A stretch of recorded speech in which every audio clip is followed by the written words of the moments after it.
एक अनूठी यात्रा पर हम निकलते हैं। मनुष्य जाति के पास बहुत शास्त्र हैं, पर अष्टावक्र गीता जैसा शास्त्र नहीं। वेद फीके हैं, उपनिषद बहुत धीमी आवाज में बोलते हैं। गीता में भी ऐसा गौरव नहीं जैसा अष्टावक्र की संहिता में। कुछ बात ही अनूठी है। सबसे बड़ी बात तो यह है कि न समाज, न राजनीति, न जीवन की किसी और व्यवस्था का कोई प्रभाव अष्टावक्र के वचनों पर है। इतना शुद्ध भावातीत वक्तव्य है, समय और काल से अतीत, दूसरा नहीं। शायद इसीलिए अष्टावक्र की गीता, अष्टावक्र की संहिता का बहुत प्रभाव नहीं पड़ा। कृष्ण की गीता का बहुत प्रभाव पड़ा। पहला कारण, कृष्ण की गीता समन्वय है। सत्य की उतनी चिंता नहीं जितनी समन्वय की चिंता है। समन्वय का आग्रह इतना गहरा है कि अगर सत्य थोड़ा खो भी जाए तो कृष्ण राजी है।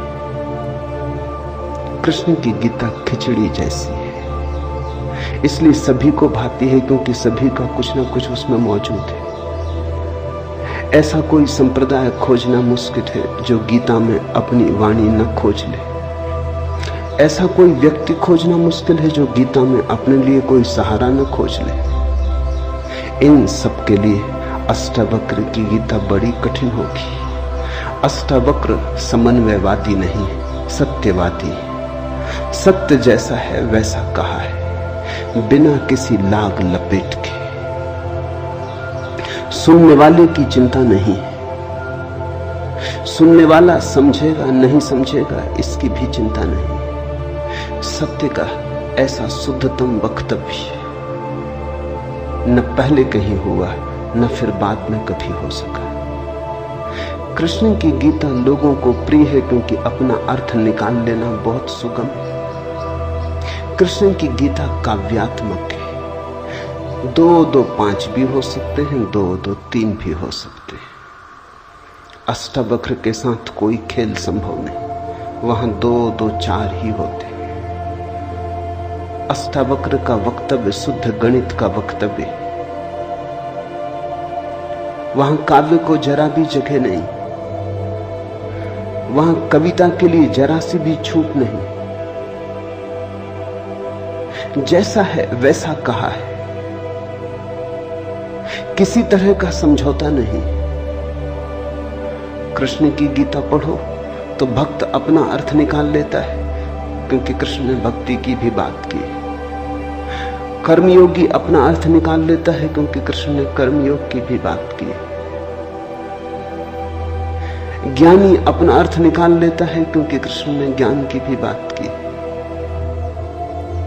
कृष्ण कहीं भक्ति को सर्वश्रेष्ठ कहते हैं, कहीं ज्ञान को सर्वश्रेष्ठ कहते हैं, कहीं कर्म को सर्वश्रेष्ठ कहते हैं। कृष्ण का वक्तव्य बहुत राजनीतिक है। वो राजनेता थे, कुशल राजनेता थे। सिर्फ राजनेता थे इतना ही कहना उचित नहीं, कुटिल राजनीतिज्ञ थे, डिप्लोमैट थे। उनके वक्तव्य में बहुत सी बातों का ध्यान रखा गया है, इसलिए सभी को गीता भा जाती है। इसलिए तो गीता पर हजारों टीकाएं हैं, अष्टावक्र पर कोई चिंता नहीं करता। क्योंकि अष्टावक्र के साथ राजी होना हो तो तुम्हें अपने को छोड़ना पड़ेगा। बेशर्त तुम अपने को न ले जा सकोगे, तुम पीछे रहोगे तो ही जा सकोगे। कृष्ण के साथ तुम अपने को ले जा सकते हो। कृष्ण के साथ तुम्हें बदलने की कोई भी जरूरत नहीं। कृष्ण के साथ तुम मौजू पड़ सकते हो। इसलिए सभी सांप्रदायिकों ने कृष्ण की गीता पर टीकाएं लिखी। शंकर ने, रामानुज ने, निम्बार्क ने, बल्लभ ने, सबने अपने अर्थ निकाल लिए। कृष्ण ने कुछ ऐसी बात कही है जो बहुअर्थी है, इसलिए मैं कहता हूं काव्यात्मक है। कविता में से मन चाहे अर्थ निकल सकते हैं। कृष्ण का वक्तव्य ऐसा है जैसे वर्षा में बादल गिरते, जो चाहो देख लो। कोई देखता हाथी की सूंड, कोई चाहे गणेश जी को देख ले। किसी को कुछ भी नहीं दिखाई पड़ता, वो कहता कहां की फिजूल बातें कर रहे हो, बादल है, धुआं, इसमें कैसी आकृतियां देख रहे हो। पश्चिम में वैज्ञानिक मन के परीक्षण के लिए स्याही के धब्बे ब्लॉटिंग पेपर पर डाल देते हैं और व्यक्ति को कहते हैं देखो इसमें क्या दिखाई पड़ता है। व्यक्ति को और से देखता है, उसे कुछ ना कुछ दिखाई पड़ता है। वहां कुछ भी नहीं, सिर्फ ब्लॉटिंग पेपर पर स्याही के धब्बे बेतरतीब फेंके गए, सोच विचार के भी फेंके नहीं गए हैं, ऐसे ही बोतल उड़ेल दी है। लेकिन देखने वाला कुछ ना कुछ खोज लेता है। जो देखने वाला खोजता है वो उसके मन में वो आरोपित कर लेता। तुमने भी देखा होगा, दीवार पर वर्षा का पानी पड़ता है, लकीरें खिंच जाती, कभी आदमी की शक्ल दिखाई पड़ती, कभी घोड़े की शक्ल दिखाई पड़ती। तुम जो देखना चाहते हो आरोपित कर लेते हो। रात के अंधेरे में कपड़ा टंगा है, भूत प्रेत दिखाई पड़ जाते। कृष्ण की गीता ऐसी ही है, जो तुम्हारे मन में है दिखाई पड़ जाए। तो शंकर ज्ञान देख लेते हैं, रामानुज भक्ति देख लेते हैं, तिलक कर्म देख लेते हैं, और सब अपने घर प्रसन्नचित्त लौट आते कि ठीक कृष्ण वही कहते हैं जो हमारी मान्यता है। इमर्सन ने लिखा है कि एक बार एक पड़ोसी प्लेटो की किताबें उनसे मांग के ले गया। अब प्लेटो 2000 साल पहले हुआ है और दुनिया के थोड़े से अनूठे विचारकों में से एक। कुछ दिनों बाद इमर्सन ने कहा किताबें पढ़नी हो तो वापस कर ले। वो पड़ोसी लौटा गया। इमर्सन ने पूछा कैसी लगी। उस आदमी ने कहा कि ठीक इस आदमी प्लेटो के विचार मुझसे मिलते जुलते। कई दफे तो मुझे ऐसा लगा कि इस आदमी को मेरे विचारों का पता कैसे चल गया। प्लेटो 2000 साल पहले हुआ है। इसको शक हो रहा है कि इसने कहीं मेरे विचार तो नहीं चुरा लिए। कृष्ण में ऐसा शक बहुत बार होता है। इसलिए कृष्ण पर सदियां बीत गई, टीकाएं चलती जाती, हर सदी अपना अर्थ खोज लेती है, हर व्यक्ति अपना अर्थ खोज लेता है। कृष्ण की गीता स्याही के धब्बों जैसी एक कुशल राजनीतिज्ञ का वक्तव्य है। अष्टावक्र की गीता में तुम कोई अर्थ न खोज पाओगे। तुम अपने को छोड़ के चलोगे तो ही अष्टावक्र की गीता स्पष्ट होगी। अष्टावक्र का सुस्पष्ट संदेश है, उसमें जरा भी तुम अपनी व्याख्या न डाल सकोगे। इसलिए लोगों ने टीकाएं नहीं लिखी। टीका लिखने की जगह नहीं है, तोड़ने मड़ोड़ने का उपाय नहीं है, तुम्हारे मन के लिए सुविधा नहीं है कि तुम कुछ डाल दो। अष्टावक्र ने इस तरह से वक्तव्य दिया है कि सदियां बीत गई, उस वक्तव्य में कोई कुछ जोड़ नहीं पाया, घटा नहीं पाया। बहुत कठिन है ऐसा वक्तव्य देना। शब्द के साथ ऐसी कुशलता बड़ी कठिन है। इसलिए मैं कहता हूं एक अनूठी यात्रा तुम शुरू कर रहे हो। अष्टावक्र में राजनीतिज्ञों की कोई उत्सुकता नहीं,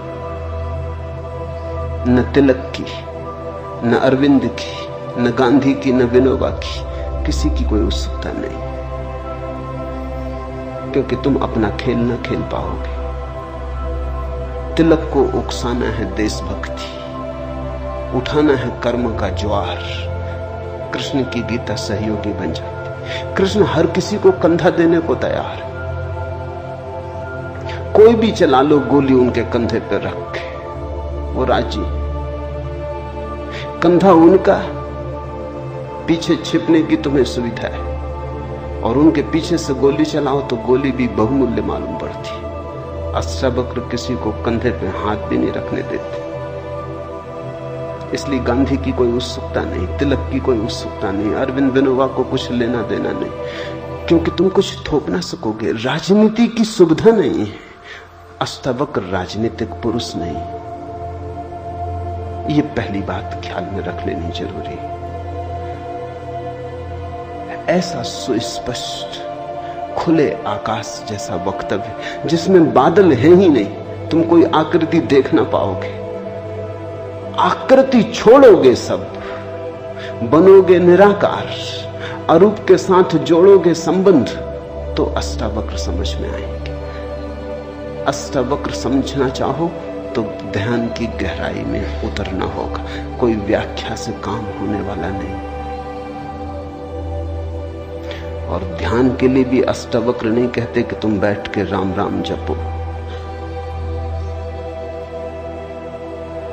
अष्टावक्र कहते हैं तुम कुछ भी करो वो ध्यान ना होगा। करता जहां है वहां ध्यान कैसा। जब तक करना है तब तक भ्रांति है। जब तक करने वाला मौजूद है तब तक अहंकार मौजूद है। अष्टावक्र कहते हैं साक्षी हो जाना है ध्यान। जहां करता छूट जाता तुम सिर्फ देखने वाले रह जाते। दृष्टा मात्र, दृष्टा मात्र हो जाने में ही दर्शन, दृष्टा मात्र हो जाने में ही ध्यान, दृष्टा मात्र हो जाने में ही ज्ञान है। इसके पहले कि हम सूत्र में उतरे, अष्टावक्र के संबंध में कुछ बातें समझ लेनी जरूरी है। ज्यादा पता नहीं, क्योंकि न तो वे सामाजिक पुरुष थे न राजनीतिक, तो इतिहास में कोई उल्लेख नहीं। बस थोड़ी सी घटनाएं ज्ञात हैं, वो भी बड़ी अजीब, भरोसा करने योग्य नहीं, लेकिन समझोगे तो बड़े गहरे अर्थ खुलेंगे। पहली घटना अष्टावक्र पैदा हुए उसके पहले की, पीछे का तो कुछ पता नहीं। गर्भ की घटना। पिता बड़े पंडित, अष्टावक्र मां के गर्भ में। पिता रोज वेद का पाठ करते और अष्टावक्र गर्भ में सुनते। एक दिन अचानक गर्भ से आवाज आती कि रुको भी, ये सब बकवास है, ज्ञान इसमें कुछ भी नहीं, बस शब्दों का संग्रह। शास्त्र में ज्ञान कहां? ज्ञान स्वयं में, शब्द में सत्य कहां? सत्य स्वयं में।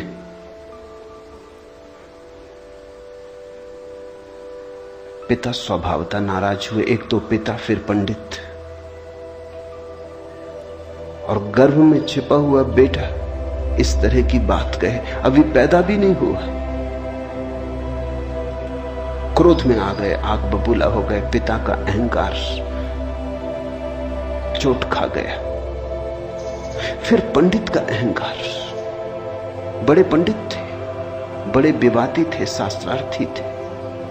क्रोध में अभिशाप दे दिया कि जब पैदा होगा तो 8 अंगों से टेढ़ा होगा, इसलिए नाम अष्टावक्र।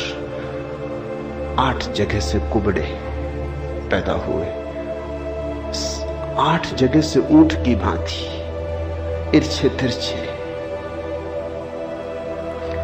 पिता ने क्रोध में शरीर को विक्षत कर दिया। ऐसी और भी कथाएं हैं। कहते हैं बुद्ध जब पैदा हुए तो खड़े खड़े पैदा हुए। मां खड़ी थी वृक्ष के तले, खड़े खड़े मां खड़ी थी, खड़े खड़े पैदा हुए। जमीन पर गिरे नहीं कि चले, 7 कदम चले। 8वें कदम पर रुककर 4 आर्य सत्यों की घोषणा की कि जीवन दुख है। अभी 7 कदम ही चले हैं पृथ्वी पर कि जीवन दुख है, कि दुख से मुक्त होने की संभावना है, कि दुख मुक्ति का उपाय है, कि दुख मुक्ति की अवस्था है, निर्वाण की अवस्था है।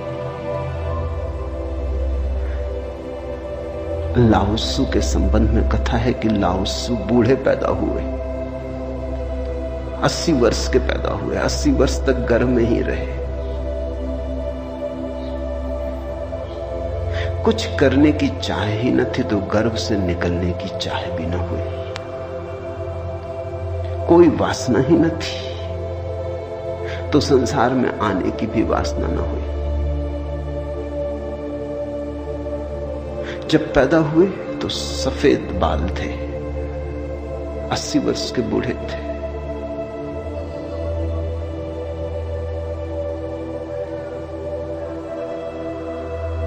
जरथुस्त्र के संबंध में कथा है कि जब जरथुस्त्र पैदा हुए तो पैदा होते से ही खिलखिला के हंसे, मगर इन सबको मात कर दिया अष्टावक्र। ये तो पैदा होने की बात है। अष्टावक्र ने अपना पूरा वक्तव्य दे दिया पैदा होने के पहले। ये कथाएं महत्वपूर्ण हैं। इन कथाओं में इन व्यक्तियों के जीवन की सारी सार संपदा है, निचोड़ है। बुद्ध ने जो जीवन भर में कहा उसका निचोड़। बुद्ध ने अष्टांगिक मार्ग का उपदेश दिया तो 7 कदम चले, 8वें पर रुक गए। 8 अंग है कुल। पहुंचने की अंतिम अवस्था है सम्यक समाधि। उस समाधि की अवस्था में ही पता चलता है जीवन के पूरे सत्य का। वो 4 आर्य सत्यों की घोषणा करती। लाओत्सु बूढ़ा पैदा हुआ। लोगों को 80 साल लगते हैं, तब भी ऐसी समझ नहीं आ पाती। बूढ़े होकर भी लोग बुद्धिमान कहां हो पाते। बूढ़ा होना और बुद्धिमान होना पर्यायवाची तो नहीं। बाल तो धूप में भी पकाए जा सकते हैं। लाओत्सु की कथा इतना ही कहती है कि अगर जीवन में त्वरा हो, तीव्रता हो, तो जो 80 साल में घटता है वो 1 क्षण में घट सकता है। प्रज्ञा की तीव्रता हो तो 1 क्षण में घट सकता है। बुद्धि मलिन हो तो 80 साल में भी कहां घटता है। जरथुस्त्र जन्म के साथ ही हंसे। जरथुस्त्र का धर्म अकेला धर्म है दुनिया में जिसको हंसता हुआ धर्म कह सकते। अति पार्थिव पृथ्वी का धर्म। इसलिए तो पारसी दूसरे धार्मिकों को धार्मिक नहीं मालूम होते। नाचते गाते प्रसन्न। जरथुस्त्र का धर्म हंसता हुआ धर्म, जीवन के स्वीकार का धर्म, निषेध नहीं है, त्याग नहीं है। तुमने कोई पारसी साधु देखा? नंग धड़ंग खड़ा हो जाए, छोड़ दे, धूप में खड़ा हो जाए, धूनी रमा के बैठ जाए। नहीं, पारसी धर्म में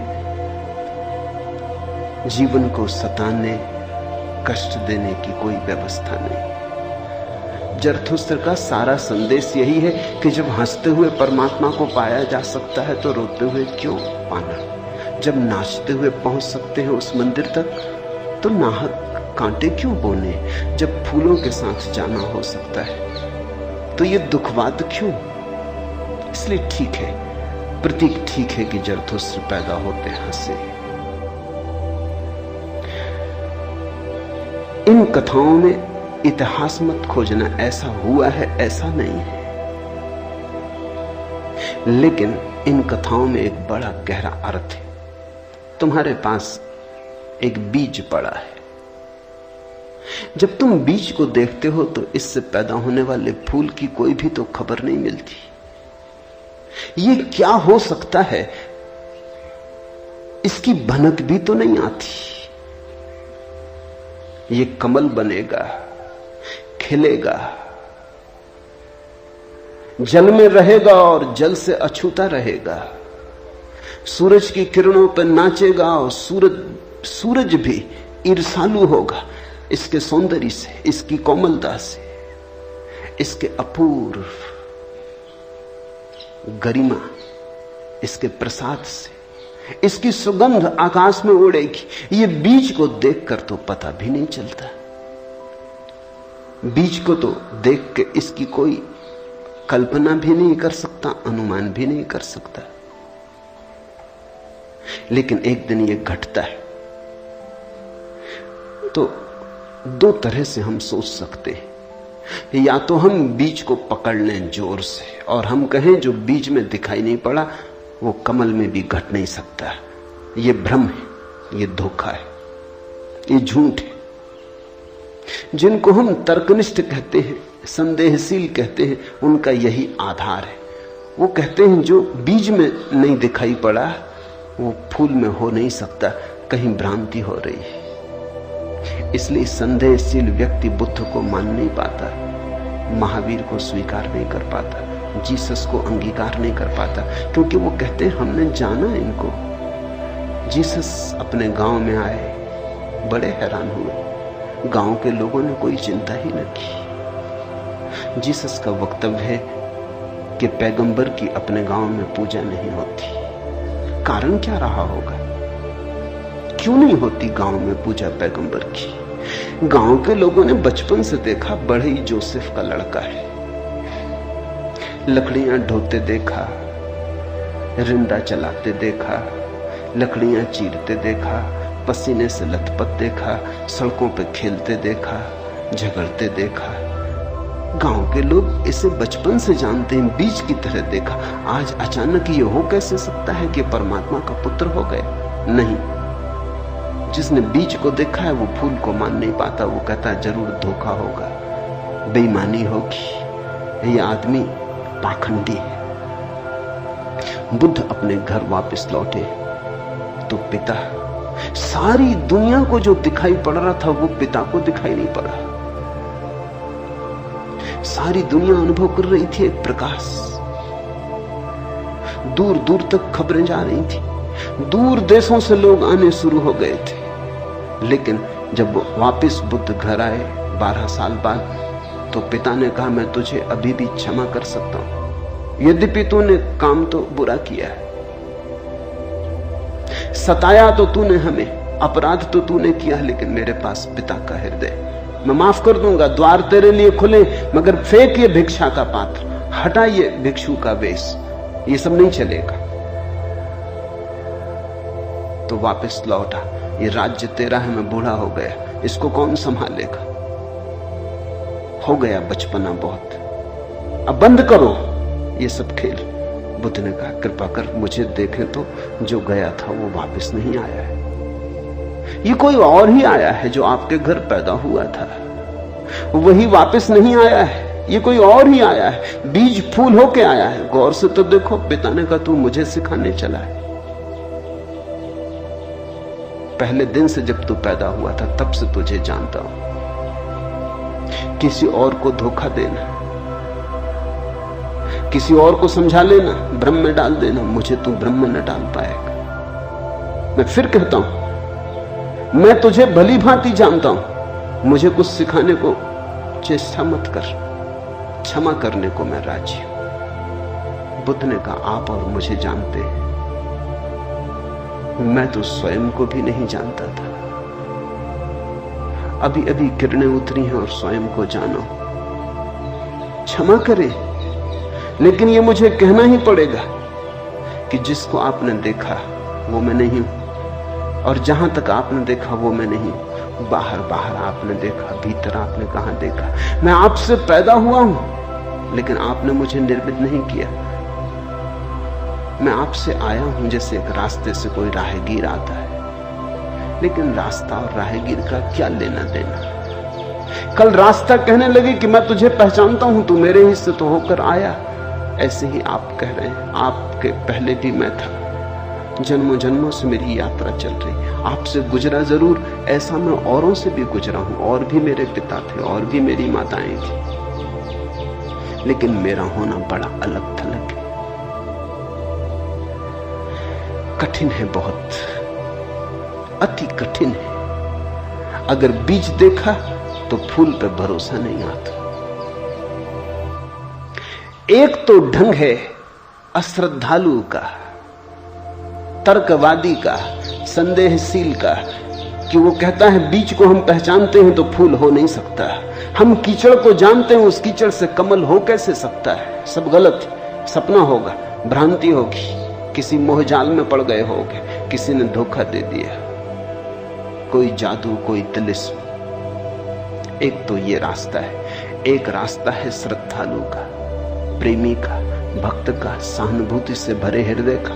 वो फूल को देखता है और फूल से पीछे की तरफ यात्रा करता है। वो कहता है जब फूल में ऐसा सुगंध हुई, जब फूल में ऐसी विभा प्रकट हुई, जब फूल में ऐसी प्रतिभा, जब फूल में ऐसा कुंवारापन दिखा, तो जरूर बीज में भी रहा होगा, क्योंकि जो फूल में हुआ है वो बीज में न हो तो हो ही नहीं सकता।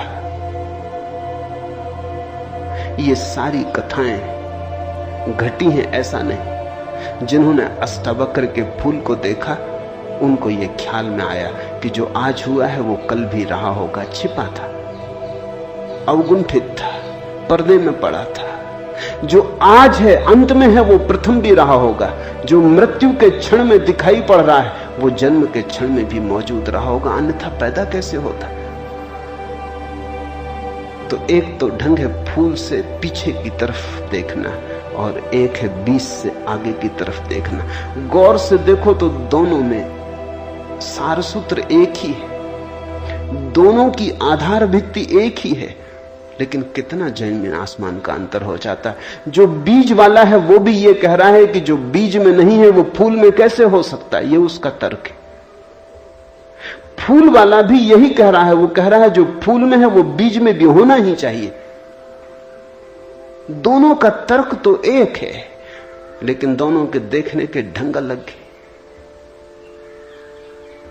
बड़ी अड़चन। मुझसे कोई पूछता था कि आपके साथ बचपन में बहुत लोग पढ़े होंगे, स्कूल में, कॉलेज में, वे दिखाई नहीं पड़ते, वे कैसे दिखाई पड़ सकते? उनको बड़ी अड़चन है, वो भरोसा नहीं कर सकते, अति कठिन है उन्हें। कल ही मेरे पास रायपुर से किसी ने एक अखबार भेजा, श्री हरशंकर परसाई ने एक लेख मेरे खिलाफ लिखा है। वो मुझे जानते हैं, कॉलेज के दिनों से जानते हैं, हिंदी के मूर्धन्य व्यंग्य लेखक हैं। मेरे मन में उनकी कृतियों का आदर है। लेख में उन्होंने लिखा है कि जबलपुर की हवा में कुछ खराबी है, यहां धोखेबाज और धूर्ती पैदा होते, जैसे रजनीश, महेश योगी, मुंदड़ा, 3 नाम उन्होंने गिनाए। धन्यवाद उनका, कम से कम मेरा नाम नंबर 1 तो गिनाया। इतनी याद तो रखी, एकदम बिसार नहीं दिया, बिल्कुल भूल गए हो ऐसा नहीं।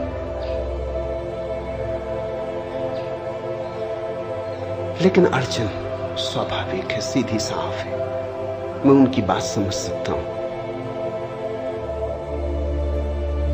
ये असंभव है बीज को देखा तो फूल में भरोसा। फिर जिन्होंने फूल को देखा उन्हें बीज में भरोसा मुश्किल हो जाता है। तो सभी महापुरुषों की जीवन कथाएं 2 ढंग से लिखी जाती हैं। जो उनके विपरीत हैं वो बचपन से यात्रा शुरू करते हैं, जो उनके पक्ष में है वो अंत से यात्रा शुरू करते हैं और बचपन की तरफ जाते हैं। दोनों एक अर्थ में सही है, लेकिन जो बचपन से यात्रा करके अंत की तरफ जाते हैं वो वंचित रह जाते हैं। उनका सही होना उनके लिए आत्मघाती। जो अंत से यात्रा करते हैं और पीछे की तरफ जाते हैं वो धन्यभागी, क्योंकि बहुत कुछ उन्हें अनायास मिल जाता है जो कि पहले तर्कवादियों को नहीं मिल पाता। अब न केवल मैं गलत मालूम होता हूं, मेरे कारण जबलपुर तक की हवा उनको गलत मालूम होती। कुछ भूल हवा पानी में होनी चाहिए। यदि मैं उनको कहना चाहूंगा जबलपुर को कोई हक नहीं है मेरे संबंध में, हवा पानी को अच्छा या खराब तय करने का। जबलपुर से मेरा कोई बहुत नाता नहीं है, थोड़े दिन वहां था। महेश योगी भी थोड़े दिन वहां थे, उनका भी कोई नाता नहीं। हम दोनों का नाता किसी और जगह से है। उस जगह के लोग इतने सोए हैं कि उन्हें अभी खबर ही नहीं। महेश योगी और मेरा जन्म पास ही पास हुआ, दोनों गाडरवाड़ा के आसपास पैदा हुए। उनका जन्म चिचली में हुआ, मेरा जन्म कुचवाड़े में हुआ। अगर हवा पानी खराब है तो वहां का होगा।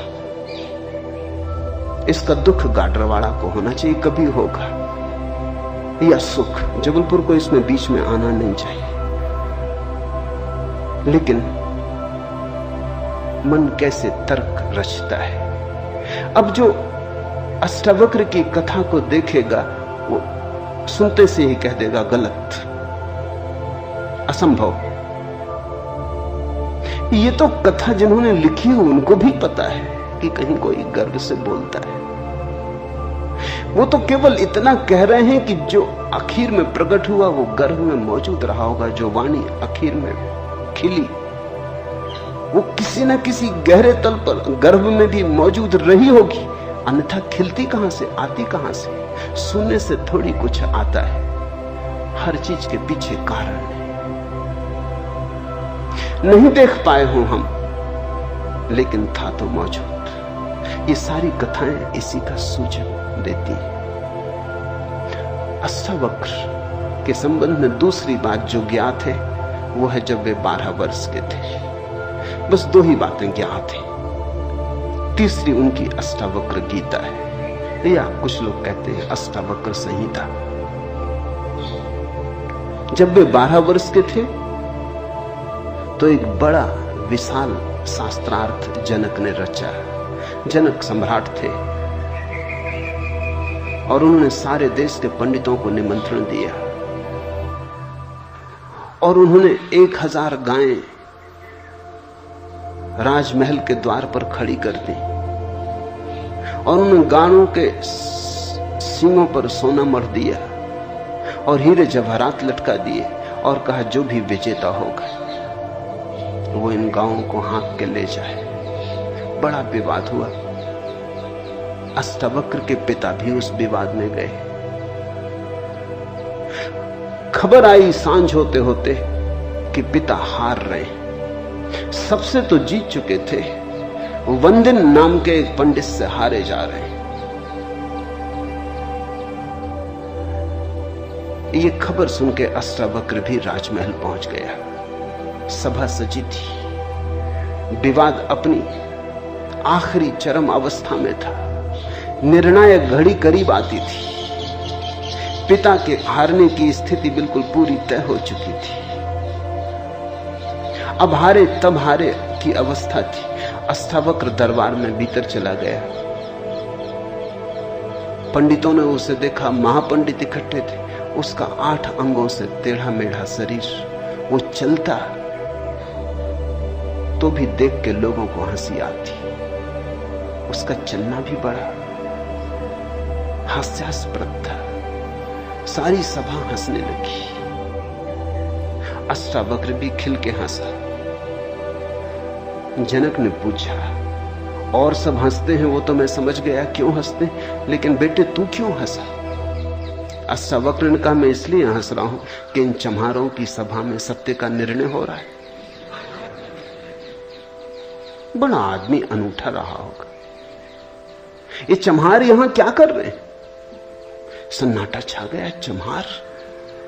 सम्राट ने पूछा, तेरा मतलब? उसने कहा, सीधी सी बात है, इनको चमड़ी ही दिखाई पड़ती है, मैं नहीं दिखाई पड़ता। मुझसे सीधा साधा आदमी खोजना मुश्किल है, वो तो इनको दिखाई ही नहीं पड़ता। इनको आड़ा टेढ़ा शरीर दिखाई पड़ता है। ये चम्हार है, ये चमड़ी के पारखी। राजन, मंदिर के टेढ़े होने से कहीं आकाश टेढ़ा होता है?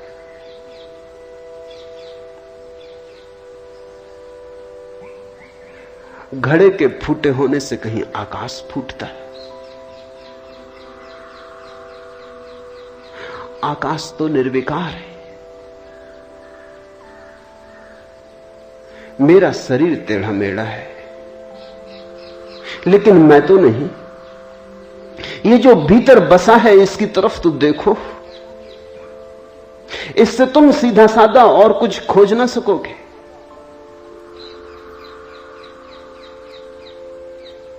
ये बड़ी चौंकाने वाली घोषणा थी, सन्नाटा छा गया होगा।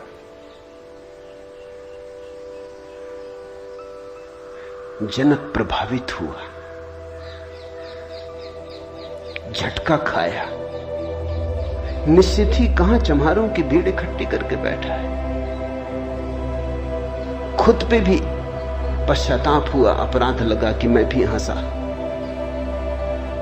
उस दिन तो कुछ न कहते बना, लेकिन दूसरे दिन सुबह जब सम्राट घूमने निकला था तो राह पर अष्टावक्र दिखाई पड़ा। उतरा, घोड़े से पैरों में गिर पड़ा। सबके सामने तो हिम्मत न जुटा पाया। एक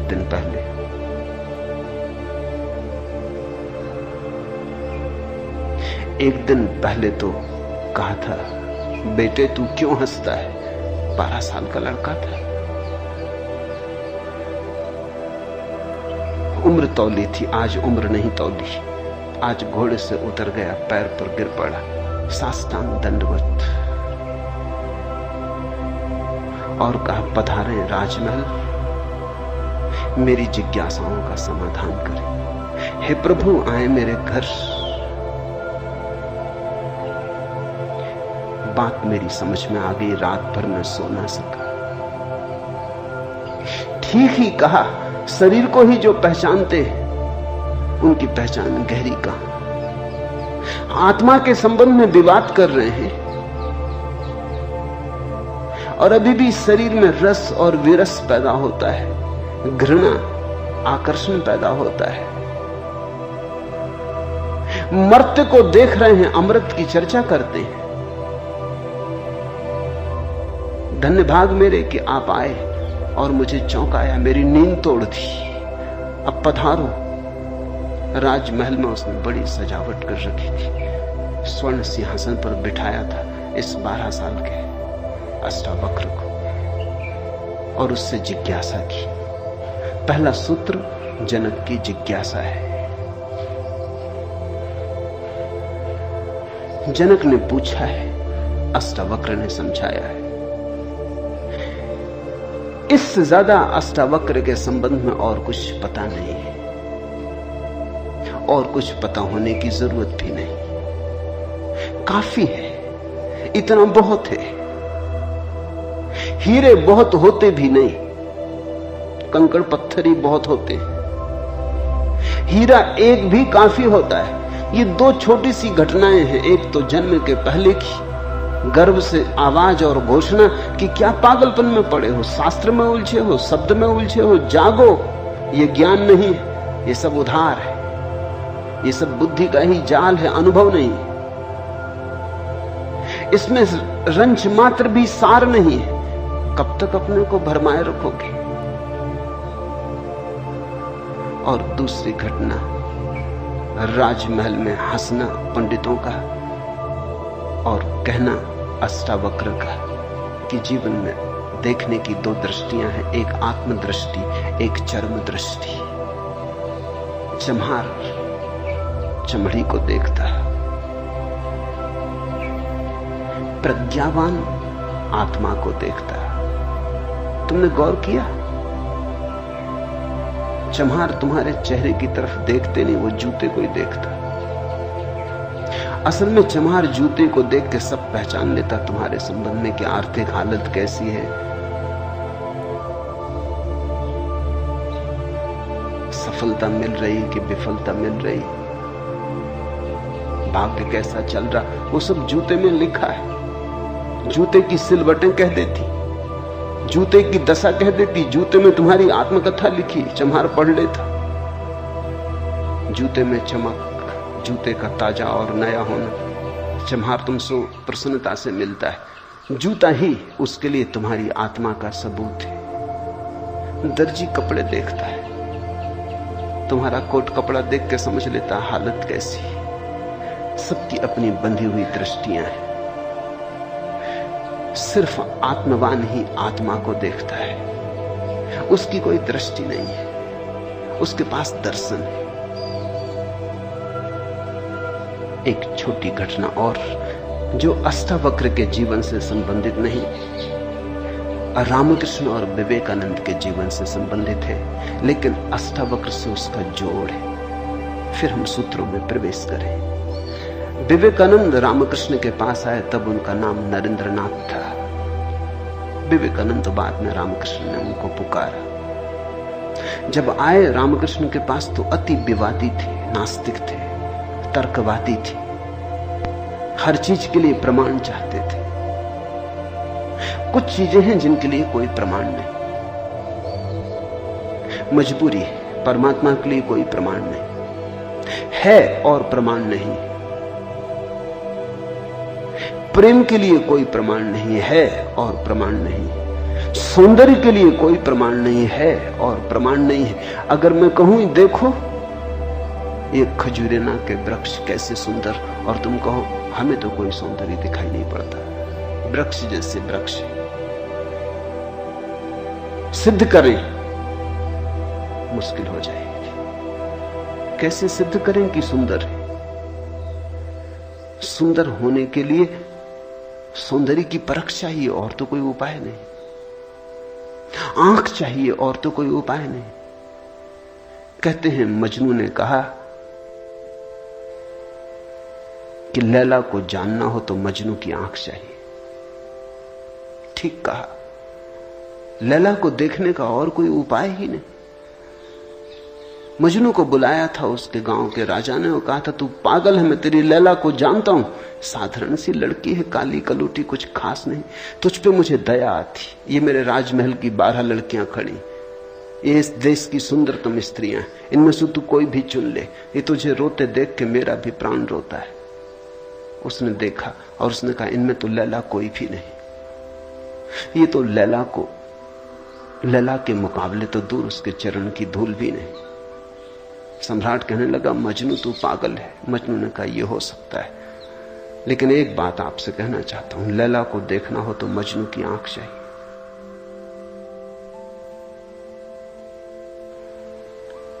ठीक कहा मजनू ने। अगर वृक्षों के सौंदर्य को देखना हो तो कला की आंख चाहिए और कोई प्रमाण नहीं। अगर किसी के प्रेम को पहचानना हो तो प्रेमी का हृदय चाहिए और कोई प्रमाण नहीं। और परमात्मा तो इस जगत के सारे सौंदर्य और सारे प्रेम और सारे सत्य का इकट्ठा नाम है। उसके लिए तो ऐसा निर्विकार चित्त चाहिए, ऐसा साक्षी भाव चाहिए जहां कोई शब्द न रह जाए, कोई विचार न रह जाए, कोई तरंग न उठे, वहां कोई धूल न रह जाए, मन की और चित्त का दर्पण परिपूर्ण शुद्ध हो। प्रमाण कहां? रामकृष्ण से विवेकानंद ने कहा प्रमाण चाहिए, है परमात्मा तो प्रमाण दे। और विवेकानंद को देखा रामकृष्ण ने, बड़ी थी संभावना इस युवक की, बड़ी थी यात्रा इसके भविष्य की, बहुत कुछ होने को पड़ा था इसके भीतर, बड़ा खजाना था, उससे ये अपरिचित है। रामकृष्ण ने देखा इस युवक के पिछले जन्मों में, झांका, ये बड़ी संपदा, बड़े पुण्य की संपदा लेकर आ रहा है। ये ऐसे ही तर्क में दबा न रह जाए।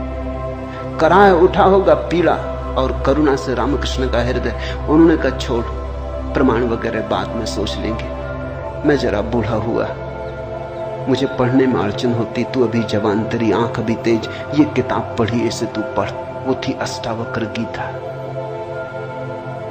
जरा मुझे सुना दे। कहते हैं विवेकानंद को इसमें तो कुछ अड़चन न मालूम पड़ी, ये आदमी कुछ ऐसी तो कोई खास बात नहीं मांग रहा है।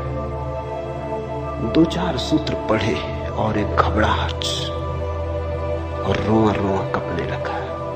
और विवेकानंद ने कहा मुझसे नहीं पढ़ा जाता। रामकृष्ण ने कहा पढ़ भी, इसमें हर्ज क्या है, तेरा क्या बिगाड़ लेगी ये किताब, तू जवान है अभी, तेरी आंख अभी ताजी, और मैं बूढ़ा हुआ, मुझे पढ़ने में दिक्कत होती, और ये किताब मुझे पढ़नी तो तू पढ़ के सुना दे। कहते हैं उस किताब को सुनाते सुनाते ही विवेकानंद डूब गए। रामकृष्ण ने देखा इस व्यक्ति के भीतर बड़ी संभावना है, बड़ी शुद्ध संभावना है, जैसी एक बोधिसत्व की होती, जो कभी न कभी बुद्ध होना जिसका निर्णय थे, आज नहीं कल भटके कितना ही, बुद्धत्व जिसके पास चला आ रहा है। क्यों अष्टावक्र की गीता रामकृष्ण ने कही कि तू पढ़ के मुझे सुनाते, क्योंकि इससे ज्यादा शुद्धतम वक्तव्य और कोई नहीं। ये शब्द भी अगर तुम्हारे भीतर पहुंच जाएं तो तुम्हारी सोई हुई आत्मा को जगाने लगेंगे। ये शब्द तुम्हें तरंगायित करेंगे, ये शब्द तुम्हें आह्लादित करेंगे, ये शब्द तुम्हें झकझोरेंगे। इन शब्दों के साथ क्रांति घटित हो सकती है। अष्टावक्र की गीता को मैंने यूं ही नहीं चुना है, और जल्दी नहीं चुना, बहुत देर करके चुना है, सोच विचार के। दिन थे जब मैं कृष्ण की गीता पर बोला, क्योंकि भीड़ भाड़ मेरे पास थी। भीड़ भाड़ के लिए अष्टावक्र गीता का कोई अर्थ न था।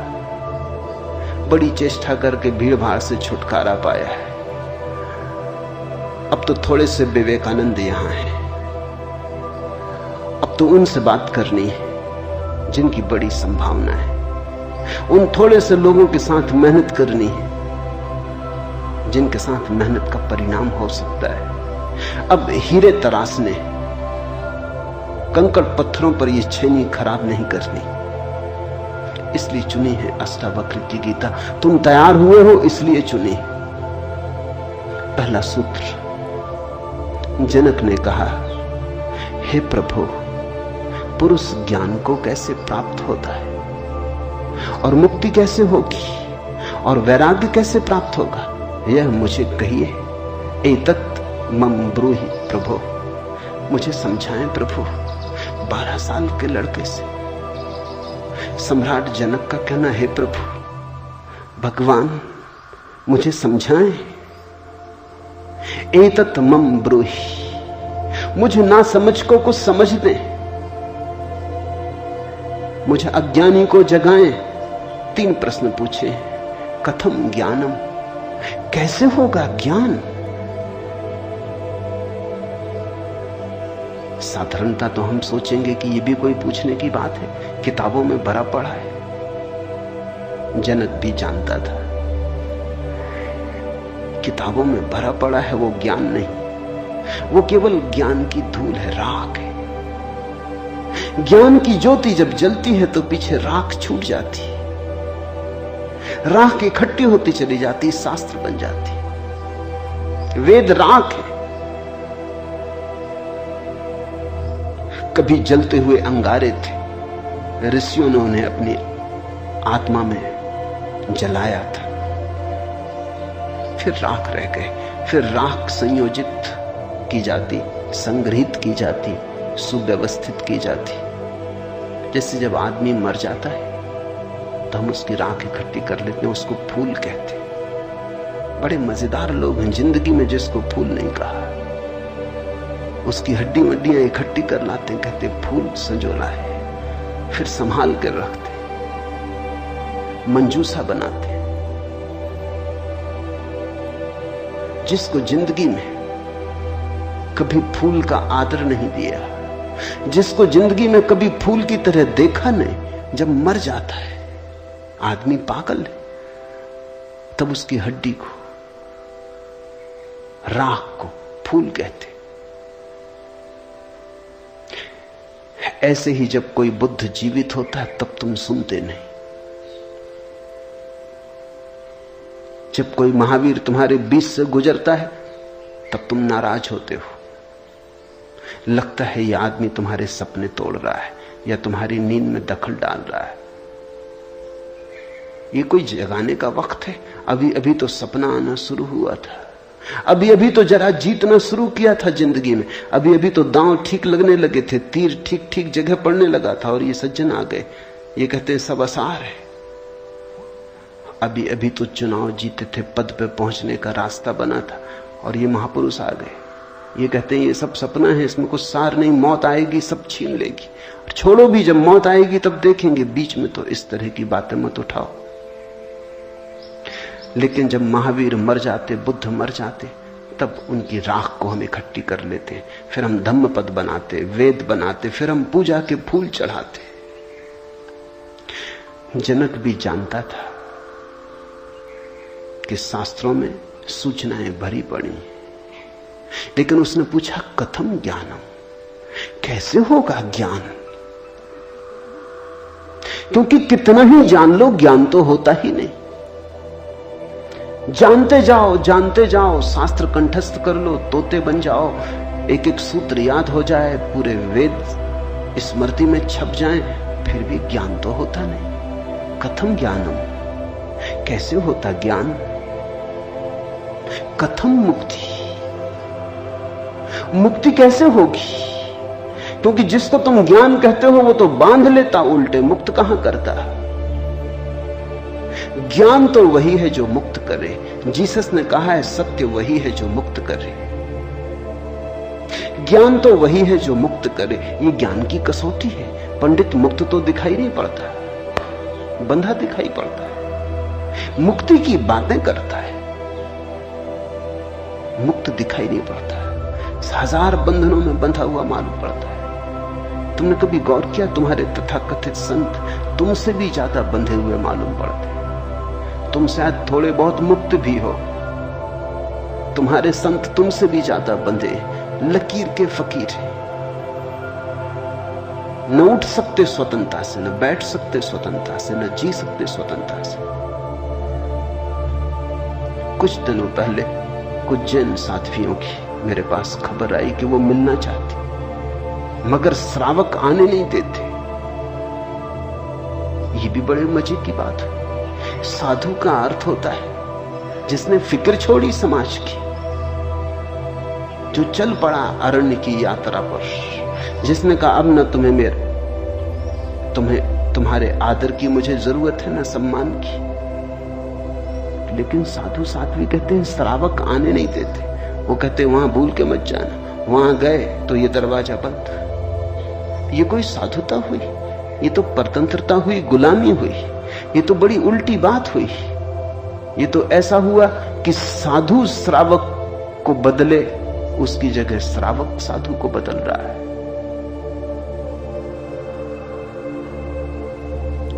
एक मित्र ने आके मुझे कहा, एक जैन साध्वी आपकी किताबें पढ़ती लेकिन चोरी से,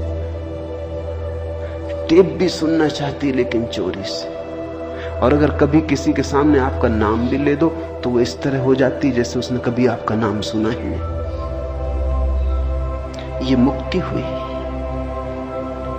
जनक ने पूछा कथम मुक्ति, कैसे होती मुक्ति, क्या है मुक्ति?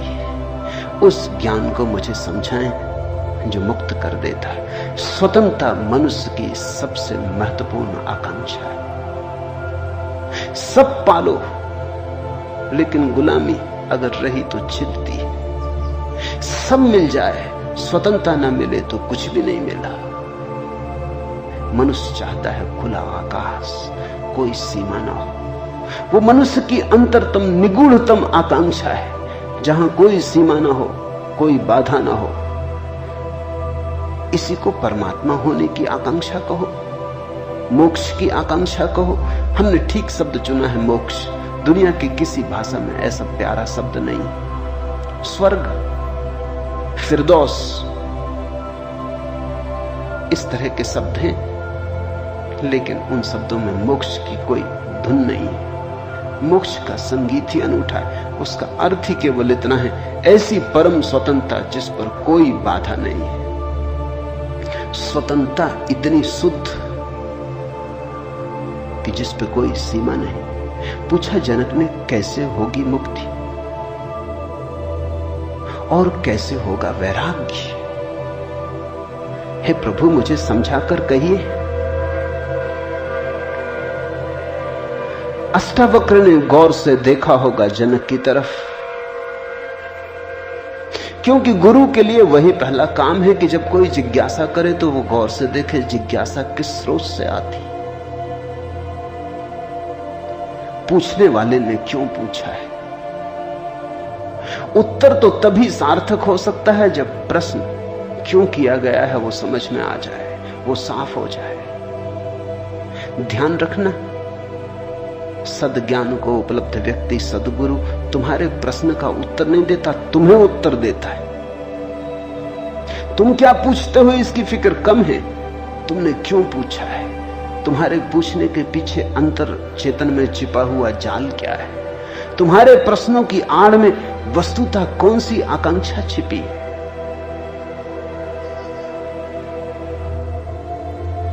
दुनिया में 4 तरह के लोग हैं, ज्ञानी, मुमुक्षु, अज्ञानी, मूढ़। और दुनिया में 4 ही तरह की जिज्ञासाएं होती।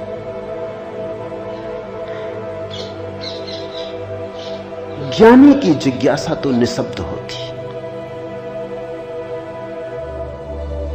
कहना चाहिए ज्ञानी की जिज्ञासा तो जिज्ञासा होती ही नहीं। जान लिया, जानने को कुछ बचा नहीं,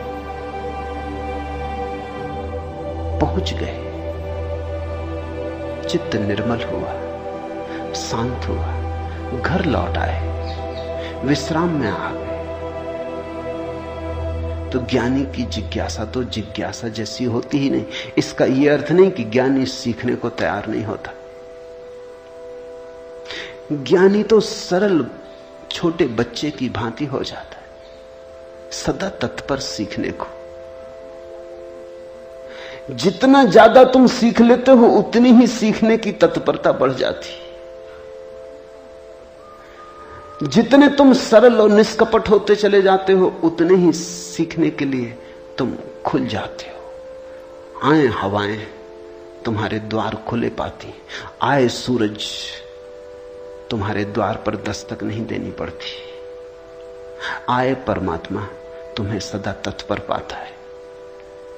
ज्ञानी ज्ञान को संग्रहित नहीं करता, ज्ञानी सिर्फ ज्ञान की क्षमता को उपलब्ध होता है।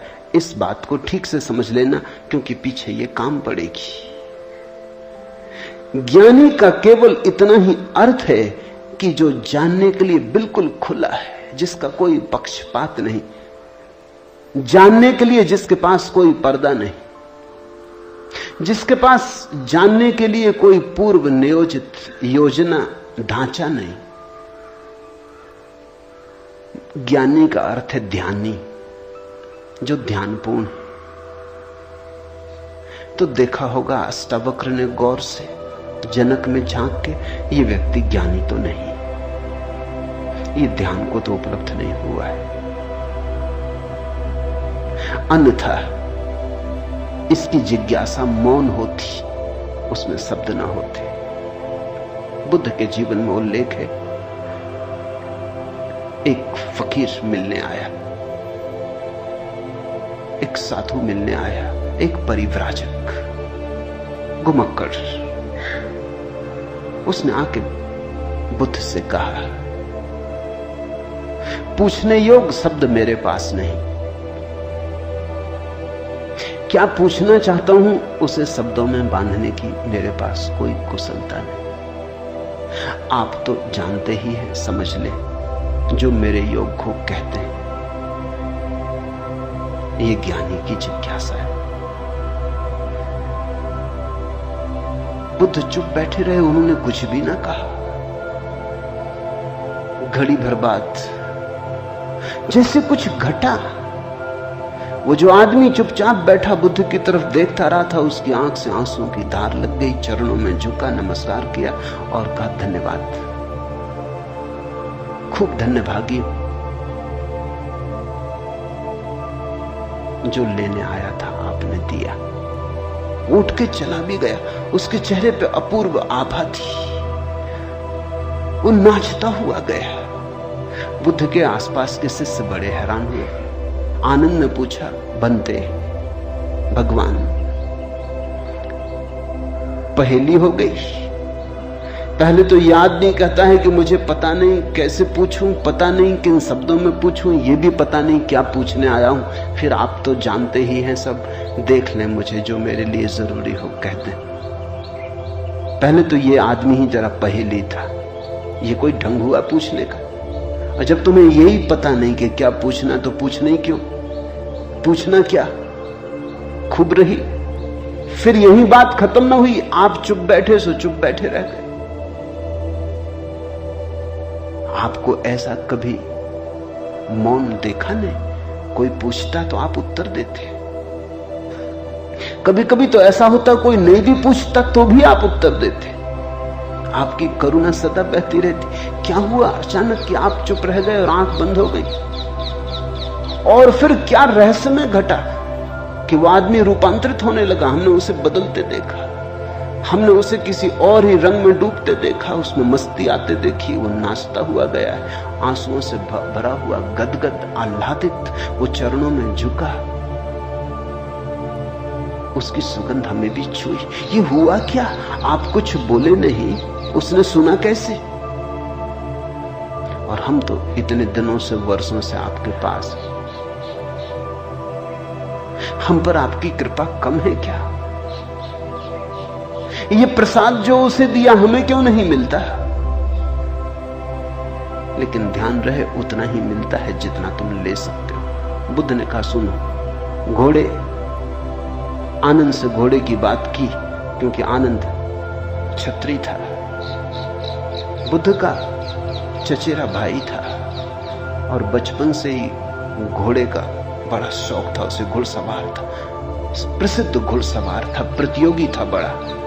उसने कहा सुन आनंद, बुद्ध ने कहा घोड़े 4 प्रकार के होते। एक तो मारो भी तो भी टस से मस नहीं होते, रद्दी से रद्दी घोड़े, जितना मारो उतना ही हठयोगी हो जाते, हट बांध के खड़े हो जाते। तुम मारो तो वो जिद बना लेते कि देखें कौन जीतता। फिर दूसरे तरह के घोड़े होते हैं, मारो तो चलते हैं, न मारो तो नहीं चलते, कम से कम पहले से बेहतर। फिर तीसरे तरह के घोड़े होते हैं, कोड़ा फटकारो, मारना काफी जरूरी नहीं, सिर्फ कोड़ा फटकारो, आवाज काफी, और भी कुलीन होते, दूसरे से भी बेहतर। फिर आनंद, तुझे जरूर पता होगा ऐसे भी घोड़े होते हैं कि कोड़े की छाया देख के भागते, फटकारना भी नहीं पड़ता। ये ऐसा ही घोड़ा था, छाया काफी। अष्टावक्र ने देखा होगा गौर से, जब तुम आके मुझसे कुछ पूछते हो तो तुम्हारे प्रश्न से ज्यादा महत्वपूर्ण सवाल तुम हो। कभी कभी तुम्हें भी ऐसा लगता होगा कि तुमने जो नहीं पूछा था वो मैंने उत्तर दिया है, और कभी कभी तुम्हें ऐसा भी लगता होगा कि शायद मैं टाल गया तुम्हारे प्रश्न को, बचाव कर गया, कुछ और उत्तर दे गया हूं। लेकिन सदा तुम्हारी भीतरी जरूरत ज्यादा महत्वपूर्ण। तुम क्या पूछते हो ये उतना महत्वपूर्ण नहीं, क्योंकि तुम्हें खुद ही ठीक पता नहीं तुम क्या पूछते हो, क्यों पूछते हो। उत्तर वही दिया जाता है जिसकी तुम्हें जरूरत है। तुम्हारे पूछने से कुछ तय नहीं होता। देखा होगा अष्टावक्र ने ज्ञानी तो नहीं है जनक, अज्ञानी है फिर क्या? अज्ञानी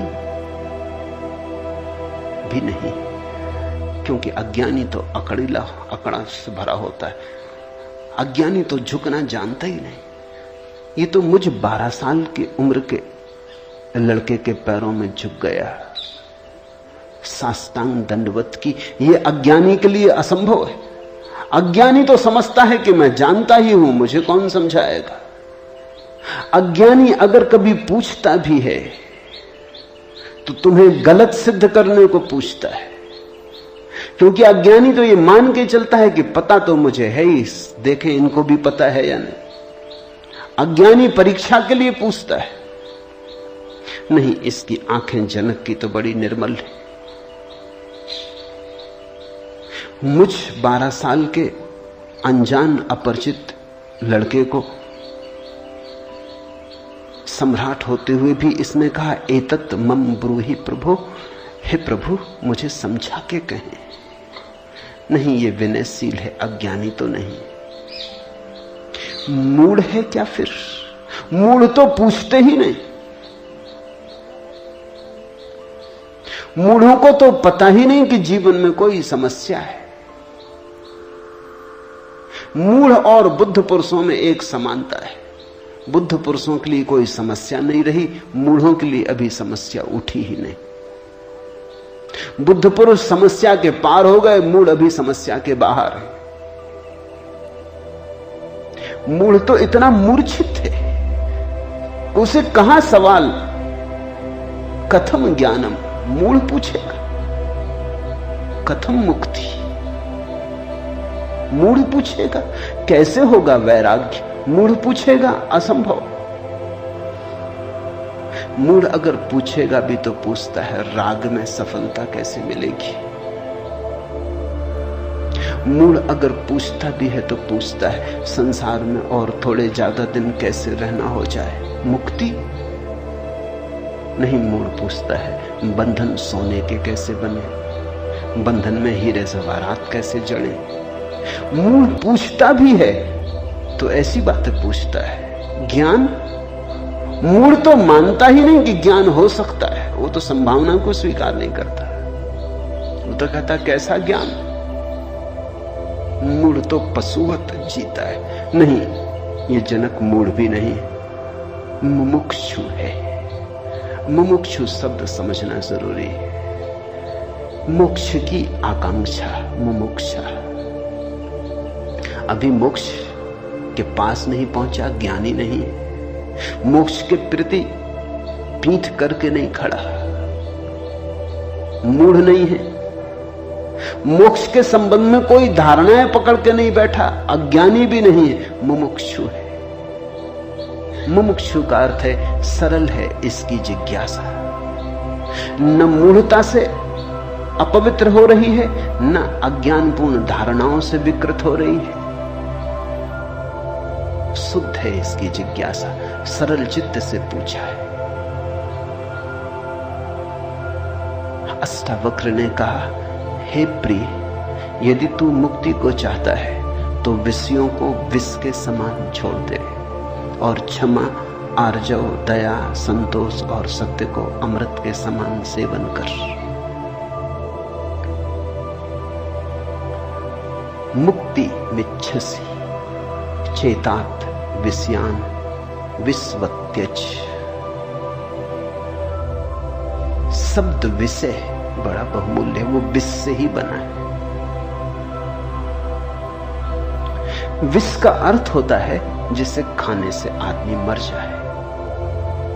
विषय का अर्थ होता है जिसे खाने से हम बार बार मरते, बार बार भोग, बार बार भोजन, बार बार महत्वाकांक्षा, ईर्ष्या, क्रोध, जलन, बार बार इन्हीं को खा खा के तो हम मरे, बार बार इन्हीं के कारण तो मरे।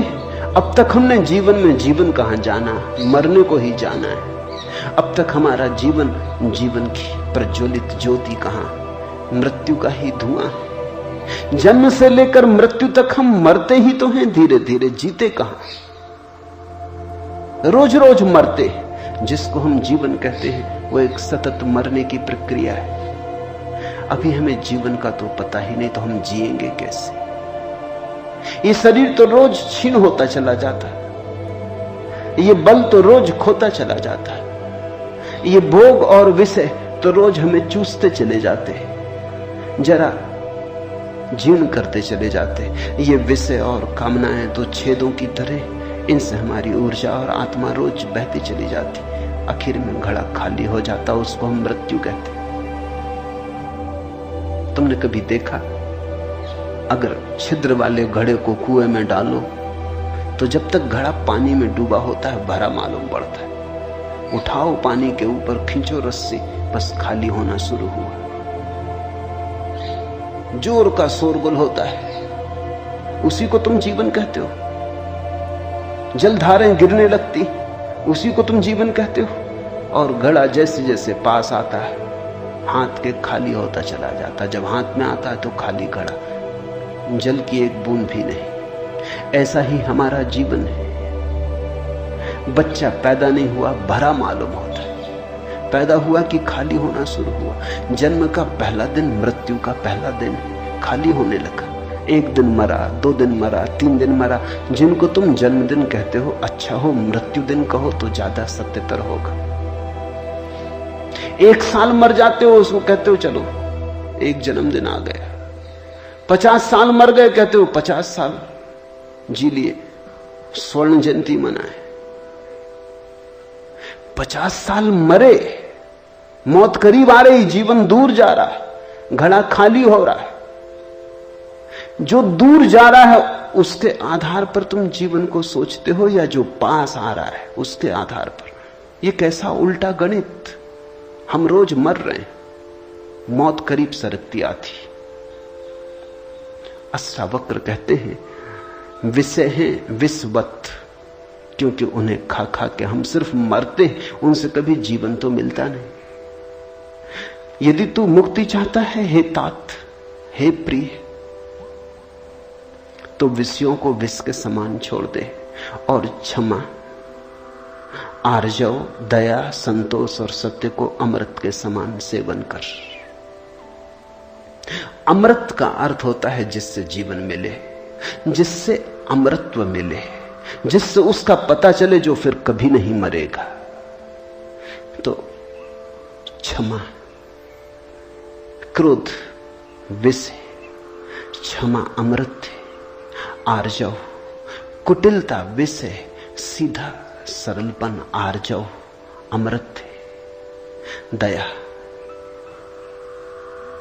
कठोरता, क्रूरता विष है, दया, करुणा अमृत है, संतोष, असंतोष का कीड़ा खाए चला जाता।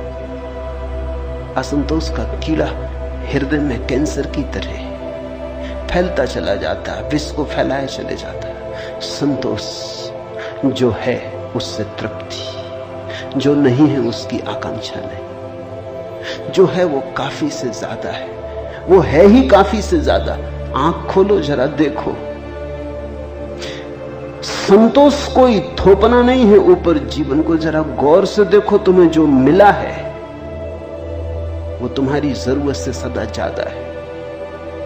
तुम्हें जो चाहिए वो मिलता ही रहा है। तुमने जो चाहा है वो सदा मिल गया है। तुमने दुख चाहा है तो दुख मिल गया है, तुमने सुख चाहा है तो सुख मिल गया है, तुमने गलत चाहा तो गलत मिल गया है। तुम्हारी चाह ने तुम्हारे जीवन को रचा है। चाह बीज है, फिर जीवन उसकी फसल है। जन्मों जन्मों में जो तुम चाहते रहे हो वही तुम्हें मिलता रहा है। कई बार तुम सोचते हो हम कुछ और चाह रहे हैं, जब मिलता है तो कुछ और मिलता है। तो तुम्हारे चाहने में भूल नहीं हुई है, सिर्फ तुमने चाहने के लिए गलत शब्द चुन लिया था। जैसे तुम चाहते हो सफलता, मिलती है विफलता, तुम कहते हो विफलता मिल रही, चाहिए तो सफलता थी। लेकिन जिसने सफलता चाही उसने विफलता को स्वीकार कर ही लिया, वो विफलता से भीतर डर ही गया है। विफलता के कारण ही तो सफलता चाह रहा है, और जब जब सफलता चाहेगा तब तक विफलता का ख्याल आएगा। विफलता का ख्याल भी मजबूत होता चला जाएगा। सफलता तो कभी मिलेगी, लेकिन रास्ते पर यात्रा तो विफलता में ही बीतेगी।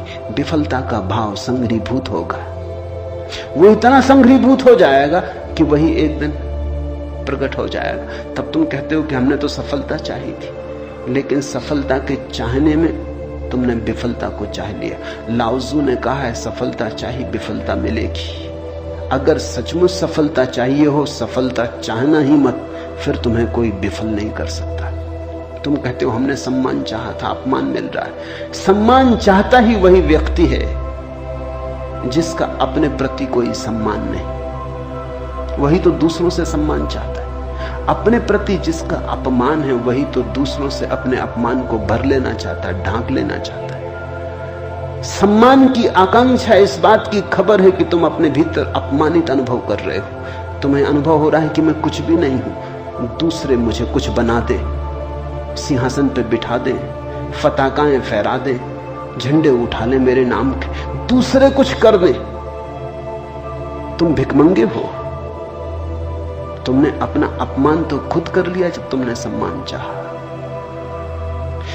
और यह अपमान गहन होता जाएगा। लाओत्सु कहता है मेरा कोई अपमान नहीं कर सकता, क्योंकि मैं सम्मान चाहता ही नहीं। यह सम्मान को पा लेना है। लाओत्सु कहता है मुझे कोई हरा नहीं सकता, क्योंकि जीत की हमने बात ही छोड़ दी। अब हराओगे कैसे? तुम उसी को हरा सकते हो जो जीतना चाहता है। अब ये जरा उलझा हुआ हिसाब है। इस दुनिया में सम्मान उन्हें मिलता है जिन्होंने सम्मान नहीं चाहा। सफलता उन्हें मिलती है जिन्होंने सफलता नहीं चाही, क्योंकि जिन्होंने सफलता नहीं चाही उन्होंने तो स्वीकार ही कर लिया कि सफल तो हम हैं ही, अब और चाहना क्या है। सम्मान तो हमारे भीतर आत्मा का है ही, अब और चाहना क्या है। परमात्मा ने सम्मान दे दिया तुम्हें पैदा करके, अब और किसका सम्मान चाहते हो। परमात्मा ने तुम्हें काफी गौरव दे दिया, जीवन दिया, ये सौभाग्य दिया कि आंख खोलो, देखो हरे वृक्षों को, फूलों को, पक्षियों को, कान दिए सुनो संगीत को, जलप्रपात के मरमर को, बोध दिया कि बुद्ध हो सको। और क्या चाहते हो। सम्मानित तो तुम हो गए, परमात्मा ने तुम्हें प्रमाण पत्र दिया।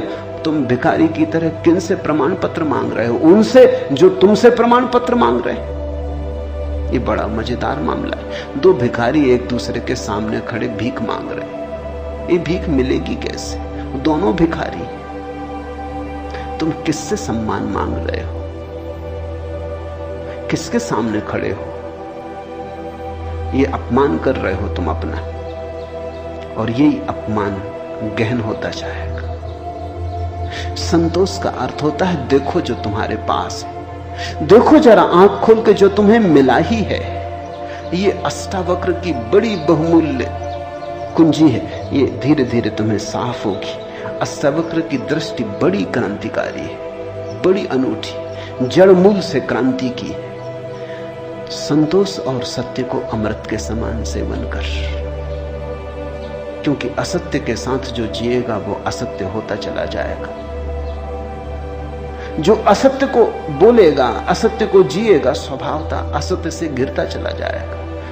उसके जीवन से संबंध विच्छिन्न हो जाएंगे, जड़ें टूट जाएंगी। परमात्मा में जड़ें चाहते हो तो सत्य के द्वारा ही वे जड़ें हो सकती हैं। प्रामाणिकता और सत्य के द्वारा ही तुम परमात्मा से जुड़ सकते हो। परमात्मा से टूटना है तो असत्य का धुआं पैदा करो, असत्य के बादल अपने पास बनाओ। जितने तुम असत्य होते चले जाओगे उतने परमात्मा से दूर होते चले जाओगे। तू न पृथ्वी है, न जल है, न वायु है, न आकाश है। मुक्ति के लिए आत्मा को, अपने को, इन सब का साक्षी चैतन्य जान। सीधी सीधी बातें, भूमिका भी नहीं। अभी दो वचन नहीं बोले अष्टावक्र ने कि ध्यान आ गया, कि समाधि की बात आ गई। जानने वाले के पास समाधि के अतिरिक्त और कुछ जताने को है भी नहीं। वो दो वचन भी बोले, क्योंकि एकदम से अगर समाधि की बात होगी तो शायद तुम चौंक ही जाओगे, समझ ही ना पाओगे। मगर दो वचन और सीधे समाधि की बात आ गई। अष्टावक्र 7 कदम भी नहीं चलते, बुद्ध तो 7 कदम चले, 8वें कदम पे समाधि। अष्टावक्र तो पहला कदम ही समाधि का उठाते। तू न पृथ्वी है, न जल, न वायु, न आकाश। ऐसी प्रतीति में अपने को थिर कर। मुक्ति के लिए आत्मा को, अपने को, इन सब का साक्षी चैतन्य जान। साक्षी सूत्र है, इससे महत्वपूर्ण सूत्र और कोई भी नहीं। देखने वाले बनो, जो हो रहा है उसे होने दो, उसमें बाधा डालने की जरूरत नहीं। ये देह तो जल है, मिट्टी है, अग्नि है, आकाश है। तुम इसके भीतर तो वो दिए हो जिसमें ये सब जल, अग्नि, मिट्टी, आकाश, वायु प्रकाशित हो रही। तुम दृष्टा हो। इस बात को गहन करो।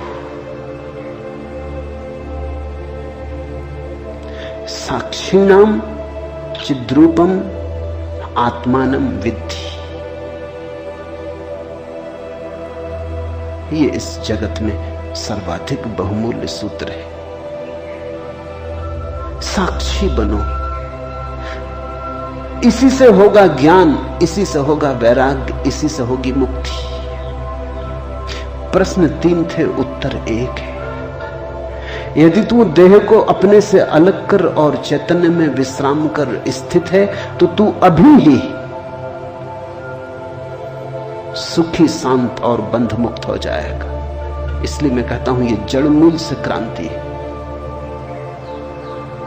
पतंजलि इतनी हिम्मत से नहीं कहते कि अभी ही, पतंजलि कहते हैं करो अभ्यास, यम नियम साधो, प्राणायाम प्रत्याहार आसन शुद्ध करो, जन्म जन्म लगेंगे तब सिद्धि है। महावीर कहते हैं पंच महाव्रत, और तब जन्म जन्म लगेंगे, तब होगी निर्जरा, तब कटेगा जाल कर्मों का। सुनो अष्टावक्र को, यदि देहम पृथकृत्य चित्ति विश्राम्य तिष्ठसि अधुनैव सुखी शांतो बंध मुक्तो भविष्यसि। अधुनैव, अभी, यहीं, इसी क्षण। यदि तू देह को अपने से अलग कर और चैतन्य में विश्राम कर स्थित है, अगर तूने एक बात देखनी शुरू कर दी कि देह मैं नहीं हूं, मैं करता और भोगता नहीं हूं, ये जो देखने वाला मेरे भीतर छिपा है, जो सब देखता है। बचपन था कभी तो बचपन देखा, फिर जवानी आई तो जवानी देखी, फिर बुढ़ापा आया तो बुढ़ापा देखा। बचपन नहीं रहा तो मैं बचपन तो नहीं हो सकता। आया और गया, मैं तो हूं। जवानी नहीं रही तो मैं जवानी तो नहीं हो सकता। आई और गई, मैं तो हूं। बुढ़ापा आया जा रहा है तो मैं बुढ़ापा नहीं हो सकता, क्योंकि जो आता है जाता है वो मैं कैसे हो सकता हूं। मैं तो सदा हूं। जिस पे बचपन आया, जिस पे जवानी आई, जिस पे बुढ़ापा आया, जिस पे हजार चीजें आई और गई, मैं वही शाश्वत हूं। स्टेशनों की तरह बदलती रहती बचपन, जवानी, बुढ़ापा, जन्म, यात्री चलता जाता। तुम स्टेशन के साथ अपने को एक तो नहीं समझ लेते। पूना की स्टेशन पर तुम ऐसा तो नहीं समझ लेते कि मैं पूना हूं। फिर पहुंचे मनमाड़ तो ऐसा तो नहीं समझ लेते कि मैं मनमाड़ हूं। तुम जानते हो कि पूना आई गई, मनमाड़ आया गया। तुम तो यात्री हो, तुम तो दृष्टा हो जिसने पूना देखी, पूना आई, जिसने मनमाड़ देखा, मनमाड़ आया। तुम तो देखने वाले हो। तो पहली बात, जो हो रहा है उसमें से देखने वाले को अलग कर लो। देह को अपने से अलग कर और चैतन्य में विश्राम। और करने योग्य कुछ भी नहीं है। जैसे लाओसु का सूत्र है समर्पण, वैसे अष्टावक्र का सूत्र है विश्राम, रेस्ट। करने का कुछ भी नहीं है। मेरे पास लोग आते हैं, वो कहते हैं ध्यान कैसे करें। वो प्रश्न ही गलत पूछ रहे हैं। गलत पूछते हैं तो मैं उनको कहता हूं करो। क्या करोगे? तो उनको बता देता हूं कि करो, कुछ ना कुछ तो करना ही पड़ेगा। अभी तुम्हें करने की खुजलाहट है तो उसे तो पूरा करना होगा। खुजली है तो क्या करोगे? बिना खुजाए नहीं बनता। लेकिन धीरे धीरे उनको करवा करवा के थका डालता हूं। फिर वो कहते हैं अब इससे छुटकारा दिलवाओ। अब कब तक ये करते रहे? उनको तो मैं तो पहले ही राजी था, लेकिन तुम्हें समझने में जरा देर लगी। अब विश्राम करो। ध्यान का आत्यंतिक अर्थ विश्राम है। चित्ति विश्राम तिष्ठसि, जो विश्राम में ठहरा देता अपने चेतना को, जो होने मात्र में ठहर जाता, कुछ करने को नहीं। क्योंकि जिसे तुम खोज रहे हो वो मिला ही हुआ है। क्योंकि जिसे तुम खोज रहे हो उसे कभी खोया ही नहीं। उसे खोया नहीं जा सकता, वही तुम्हारा स्वभाव है। अयम आत्मा ब्रह्म, तुम ब्रह्म हो, अनल हक, तुम सत्य हो। कहां खोजते हो? कहां भागे चले जाते हो? अपने को ही खोजने कहां भागे चले जाते हो? रुको, ठहरो। परमात्मा दौड़ने से नहीं मिलता, क्योंकि परमात्मा दौड़ने वाले में छिपा है। परमात्मा कुछ करने से नहीं मिलता, क्योंकि परमात्मा करने वाले में छिपा है। परमात्मा के होने के लिए कुछ करने की जरूरत ही नहीं, तुम हो ही। इसलिए अष्टावक्र कहते हैं चित्ति विश्राम में, विश्राम करो, ढीले छोड़ो अपने को, ये तनाव छोड़ो। कहां जाते? कहीं जाने को नहीं, कहीं पहुंचने को नहीं। और चैतन्य में विश्राम तो तू अभी ही इसी क्षण अधुनैव सुखी, शांत और बंध मुक्त हो जाएगा। अनूठा है वचन,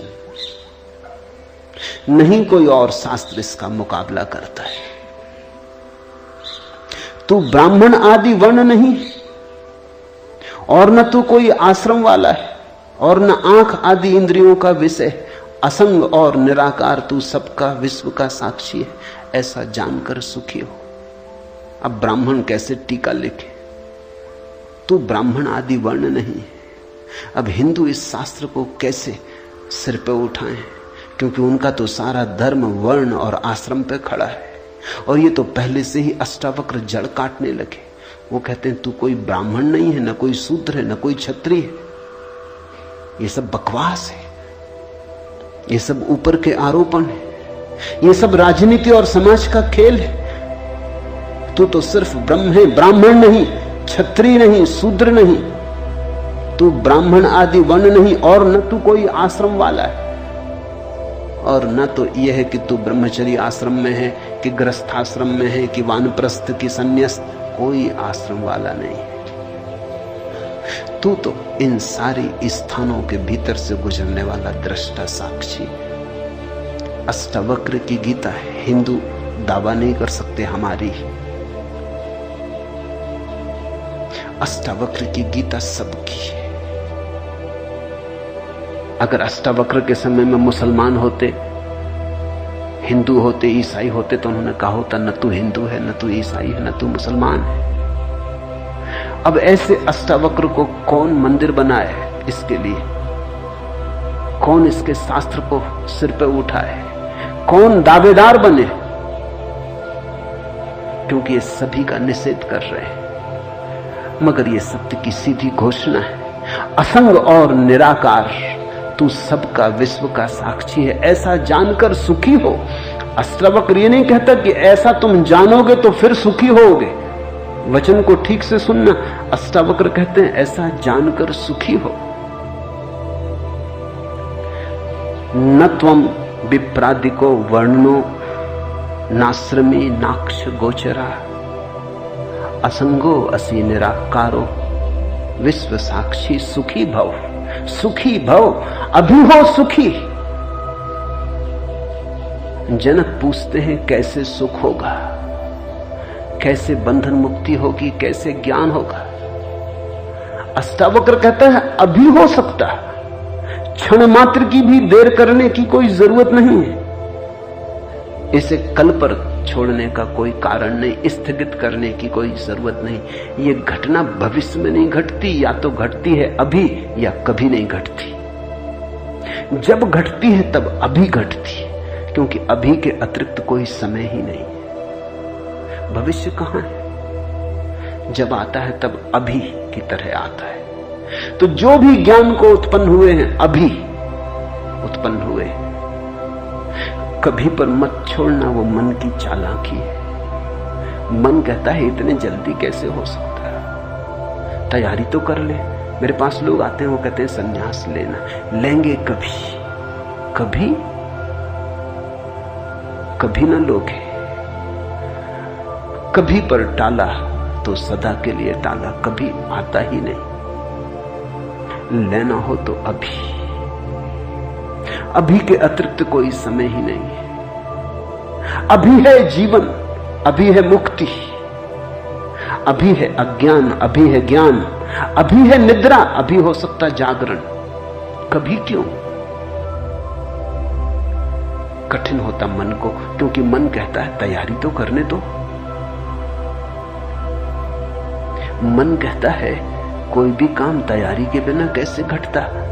आदमी को विश्वविद्यालय से प्रमाण पत्र लेना है तो वर्षों लगते,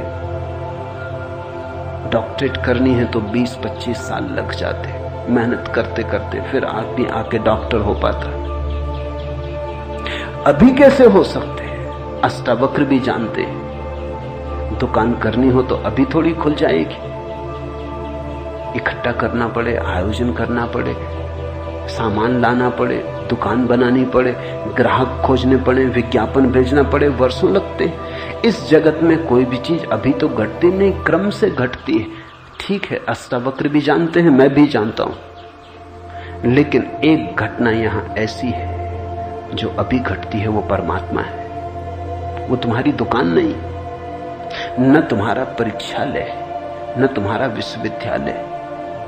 परमात्मा क्रम से नहीं घटता, परमात्मा घट ही चुका है। आंख भर खोलने की बात है, सूरज निकल ही चुका है। सूरज तुम्हारे आंख के लिए नहीं रुका है कि तुम जब आंख खोलोगे तब निकलेगा। सूरज निकल ही चुका है, प्रकाश सब तरफ भरा ही है, अहिर्निश गूंज रहा उसका नाद, ओंकार की ध्वनि सब तरफ गूंज रही है, सतत अनाहत चारों तरफ गूंज रहा है। खोलो कान, खोलो आंख। आंख खोलने में कितना समय लगता है, उतना समय भी परमात्मा को पाने में नहीं लगता। पल तो लगता पलक के झपने में। पल का अर्थ ही होता है जितना समय पलक को झपने में लगता उतना पल, मगर परमात्मा को पाने में पल भी नहीं लगता।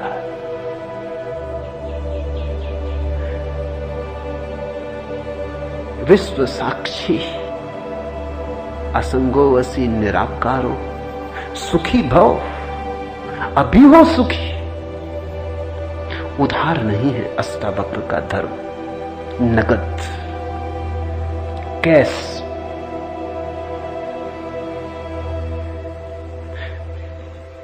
हे व्यापक, धर्म और अधर्म, सुख और दुख मन के।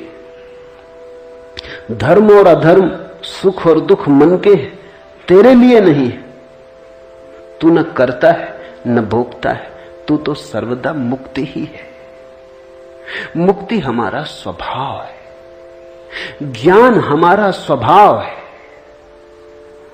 परमात्मा हमारा होने का ढंग है, हमारा केंद्र है, हमारे जीवन की श्वास है, हमारा होना है। धर्मो अधर्मो सुखम दुखम मान सानी नते विभो। अष्टावक्र कहते हैं, हे व्यापक, हे विभावान, हे विभूति संपन्न, धर्म और अधर्म, सुख और दुख मन के, ये सब मन की ही तरंगे। बुरा किया, अच्छा किया, पाप किया, पुण्य किया, मंदिर बनाया, दान दिया, सब मन के। न करतासी न भोक्तासी, मुक्त एवासी सर्वदा। तू तो सदा मुक्त है, तू तो सर्वदा मुक्त है। मुक्ति कोई घटना नहीं है जो हमें घटानी, मुक्ति घट चुकी है हमारे होने में। मुक्ति से बना है ये अस्तित्व, इसका रोआ रोआ रंच रंच मुक्ति से निर्मित है। मुक्ति है धातु जिससे बना है सारा अस्तित्व। स्वतंत्रता स्वभाव है, ये उद्घोषणा। बस समझी कि क्रांति घट जाती है, समझने के अतिरिक्त तो कुछ करना नहीं। ये बात ख्याल में उतर जाए, तुम सुन लो इसे मन भर के बस। तो आज इतना ही कहना चाहूंगा। अष्टावक्र को समझने की चेष्टा भर करना। अष्टावक्र में करने का कोई इंतजाम नहीं है, इसलिए तुम ये मत सोचना कि अब कोई तरकीब निकलेगी जो हम करेंगे। अष्टावक्र कुछ करने को कहते ही नहीं, तुम विश्राम से सुन लो। करने को कुछ होने वाला ही नहीं है, इसलिए तुम कॉपी वगैरह नोटबुक लेके मत आना कि लिख लेंगे, कुछ आएगा सूत्र तो नोट कर लेंगे, करके देख लेंगे। करने का यहां कुछ काम ही नहीं है, इसलिए तुम भविष्य की फिक्र छोड़ के सुनना।